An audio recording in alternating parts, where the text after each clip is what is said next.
Bismillahirrahmanirrahim. Assalamualaikum warahmatullahi wabarakatuh. Alhamdulillahirabbil alamin, wassalatu wassalamu ala asyrafil anbiya'i wal mursalin wa ala alihi wa sahbihi ajma'in. Amma ba'du, rabbi syrah li sadri wa yassir li amri wa ahlul 'uqdatam min lisani yafqahu qawli.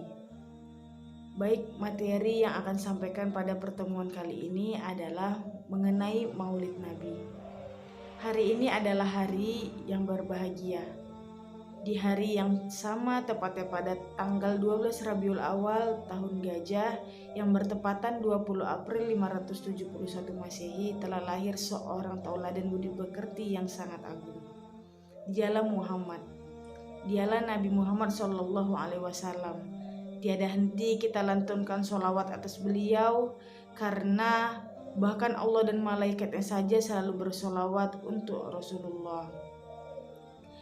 Tidak hanya sekedar berbahagia, bahkan banyak beragam peristiwa besar yang mengiringi kelahiran Nabi.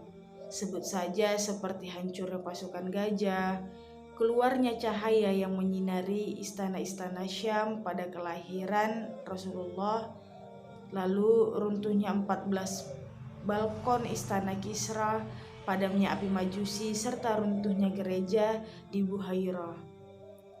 Sungguh, di sanalah awal titik balik Islam untuk kembali memunculkan kilaunya. Hadirin yang berbahagia, di era milenial seperti ini, apakah cukup bagi kita hanya sekedar bersolawat dan mengenal Nabi?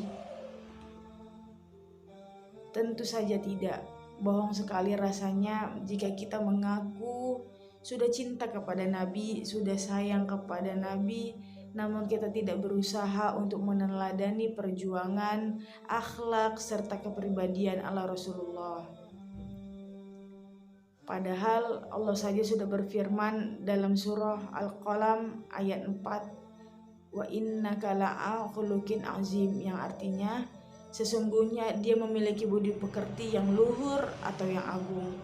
Sungguh, Rasulullah adalah contoh alias teladan yang sangat baik untuk kita ikuti.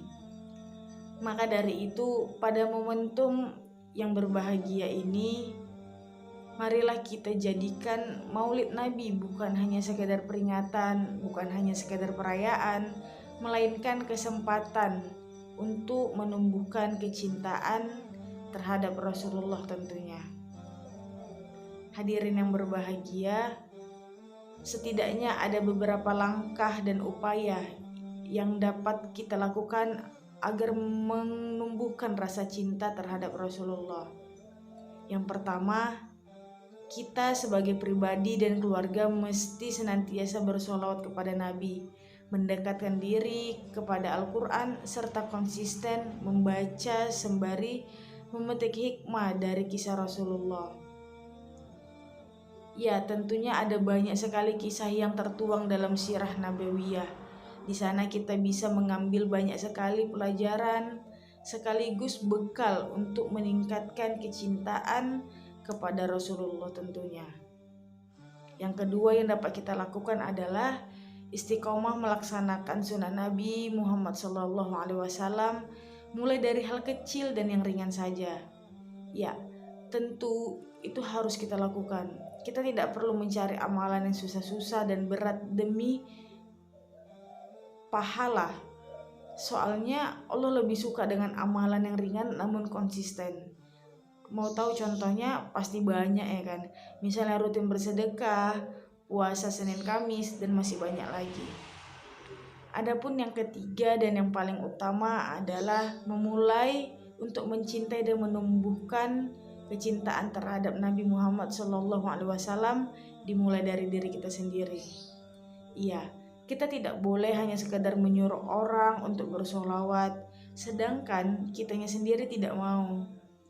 Kita pula tidak boleh hanya sekedar mengajak orang untuk melaksanakan sunnah Nabi, sedangkan kitanya malah angin-anginan, kadang iya kadang tidak. Soalnya dalam Quran surah As-Saff ayat 2 dan 3 Allah berfirman bahwa dia membenci orang-orang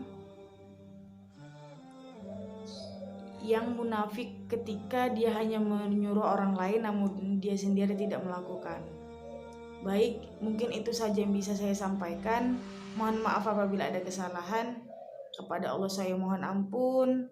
Akhirul kalam, wassalamualaikum warahmatullahi wabarakatuh.